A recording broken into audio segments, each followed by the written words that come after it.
Côté maison, l'écologie dans notre quotidien. En ce deuxième samedi du mois de mars, on retrouve nos amis de O47. Bonjour Yann. Bonjour Dipapé. Tu es chargé de mission au syndicat départemental O47 et nous allons parler de nos gestes du quotidien. Effectivement, ce matin, nous allons rester très pratico-pratique. On reste très sensible à la préservation de la ressource en eau. Et donc on va commencer par un rappel. On prend une douche plutôt qu'un bain.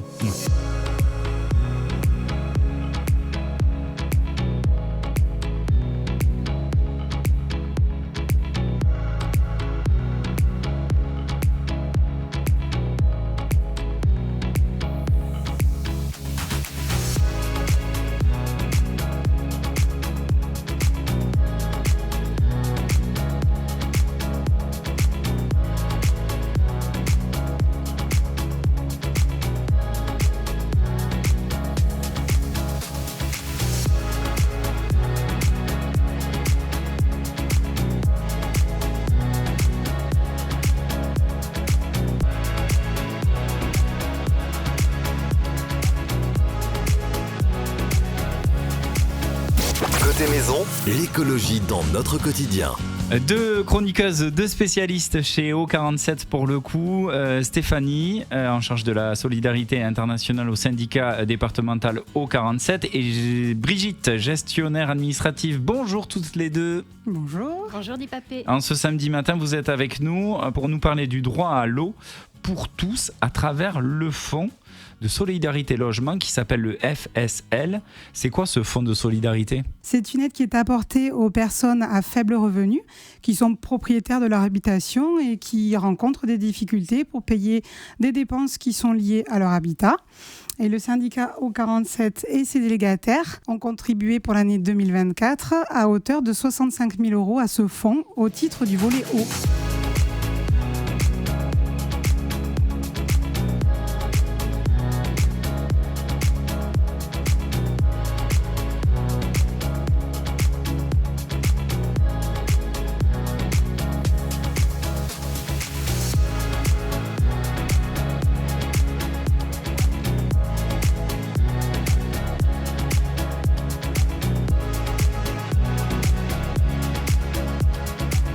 Vous savez, nous, l'urbain, c'est 20 000 habitants.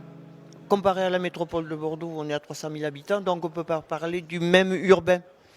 Donc et surtout, nous, on a une habitude de mutualisation qui est ancrée depuis 1980. Pourquoi ? C'est passé ? Parce qu'à l'époque, les présidents de syndicats se partageaient les subventions qui arrivaient et ils s'étaient tous mis d'accord pour se partager pour que tout le territoire du Lot-et-Garonne soit réparti de la même façon et des subventions.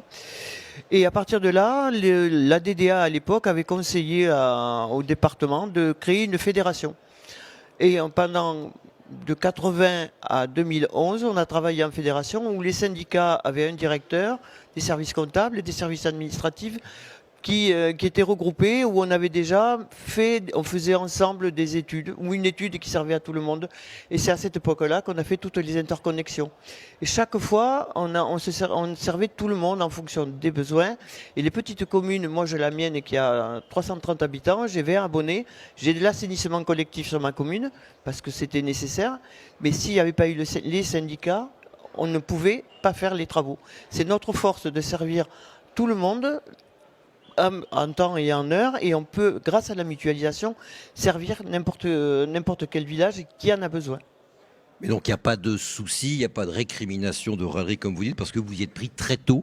On s'y est pris très tôt. Après, la mutualisation est devenue un gros mot pour l'État. On a tenu bon. Les lois MAPAM, les lois de 2010 nous ont obligés à s'emborder les syndicats et à créer au 47, et où on a encore renforcé la mutualisation, où les syndicats qui n'étaient pas avec nous en fédération sont venus nous rejoindre de 2014 à 2020. Une commune de 20 000 habitants qui est venue nous rejoindre aussi. Et là, on a vu la force que l'on représentait en étant tous ensemble, en mutualisant, et on répond à tous les projets, toutes les demandes qui arrivent.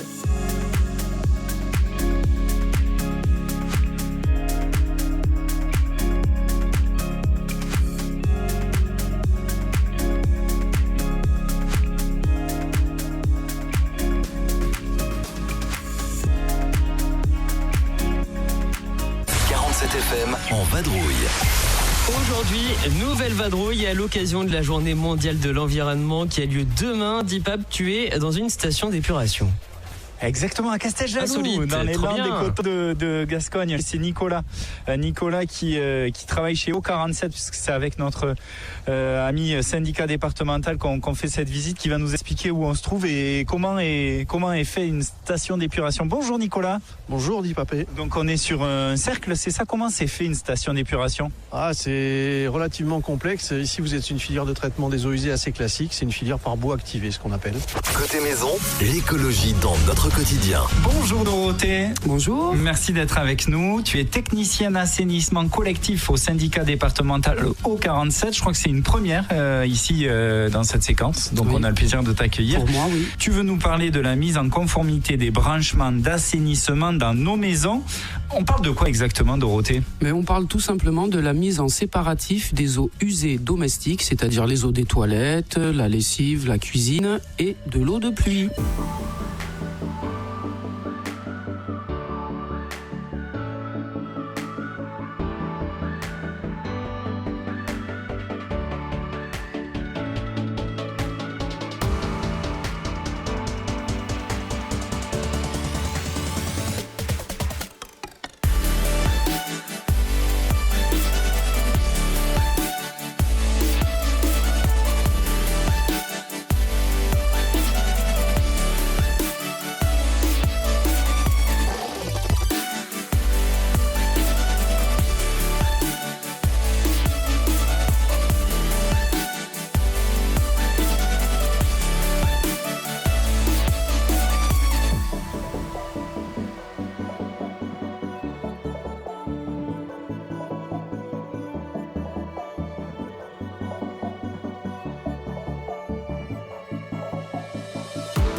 Côté maison, l'écologie dans notre quotidien. Bonjour Nadine Launay. Bonjour. Merci d'être avec nous. Aujourd'hui, avec vous, on va prendre un peu de hauteur car nous allons comprendre pourquoi les enjeux de l'eau sont au cœur du développement économique de notre beau Lot-et-Garonne.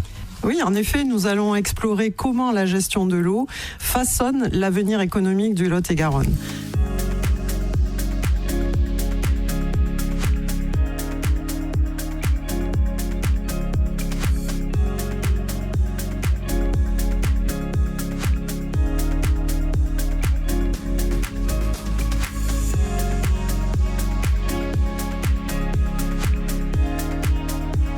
Côté maison, l'écologie dans notre quotidien. Bonjour Stéphanie. Bonjour Dipapé. Je suis ravi de t'accueillir. Stéphanie, quels sont tes éco-gestes préférés pour économiser l'eau en cette rentrée 2025 ? Alors on a laissé le micro, on a fait un micro bureau avec les experts en eau qui chacun nous ont donné leurs meilleurs tips pour économiser cette eau. Clément qui est technicien maître d'œuvre qu'on écoutera pour ses conseils éco-gestes de rentrée. Marion qui est gestionnaire des ressources humaines aussi. Célim, technicien assainissement non collectif. Et là, ici en studio, on a la chance d'avoir Lucie qui est technicienne maîtrise d'ouvrage d'eau potable. Et d'eau usée Et d'eau également. usée, les deux. Bonjour Lucie. Bonjour Dipapé. Et ben alors, toi, le premier éco-geste de la rentrée, ça serait lequel ? Par exemple, ce serait de réparer les petites fuites. Un robinet qui goutte, c'est des centaines de litres perdus par mois. Et souvent, c'est juste un joint à changer. T'en as un second ? Ouais, voilà. Après, je surveille les fuites en vérifiant le compteur d'eau potable, par exemple. Bon, c'est des petites choses, mais ça peut compter à la fin. Et surtout, c'est important d'économiser, et surtout pour l'environnement, mais pour le portefeuille aussi. Et je ferme l'alimentation en eau potable de mon habitation quand je pars en vacances.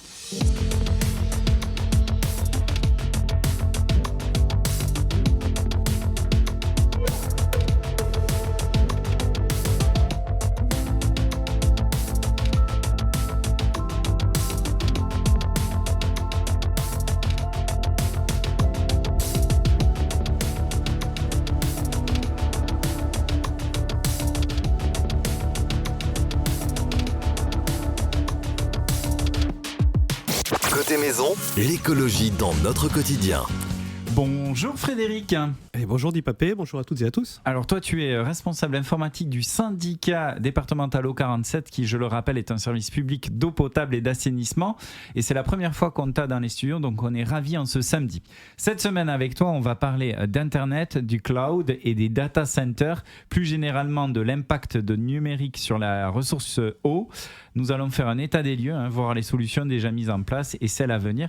On est d'accord, on ne peut plus se passer d'internet aujourd'hui, Frédéric. Ah bah sans surprise, le trafic global sur internet est exponentiel. Il a été multiplié par 1000 en 20 ans et il a doublé sur 4 ans.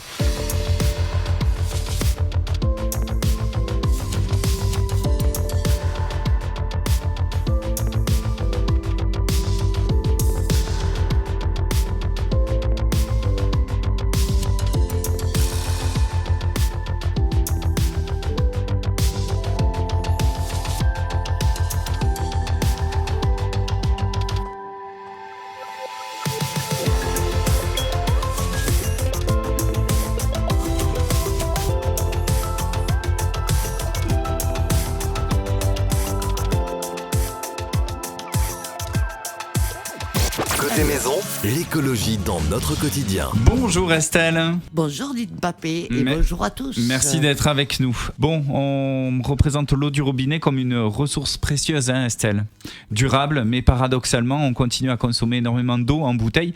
Est-ce que tu peux nous dire quel impact environnemental, justement, est ce choix ? Effectivement, c'est un vrai paradoxe. L'eau embouteillée a un coût d'environnemental bien plus élevé que l'eau du robinet.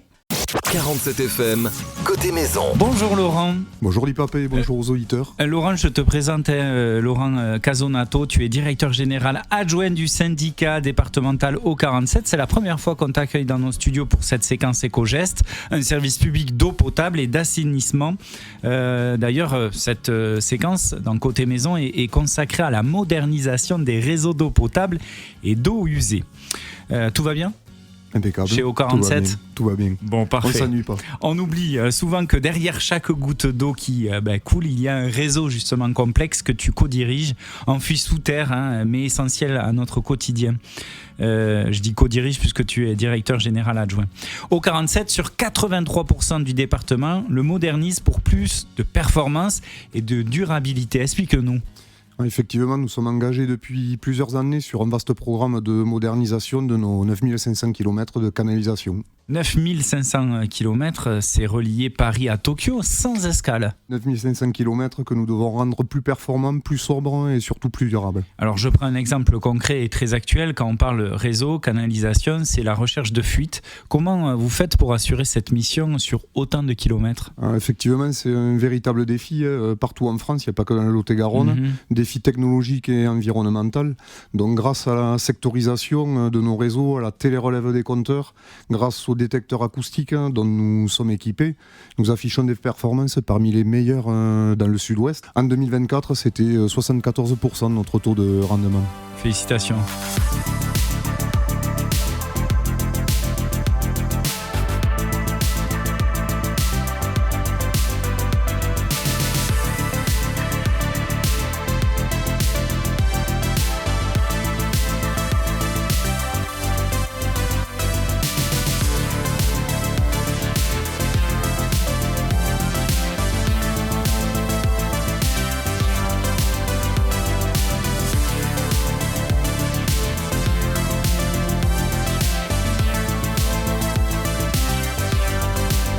Côté maison, l'écologie dans notre quotidien.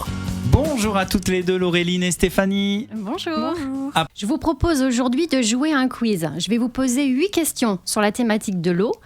Il y aura des questions sur des infos qu'on a déjà vues, entendues à l'antenne tout au long de l'année 2025. Et on va voir, Dipapé, si tu as bien écouté mes collègues.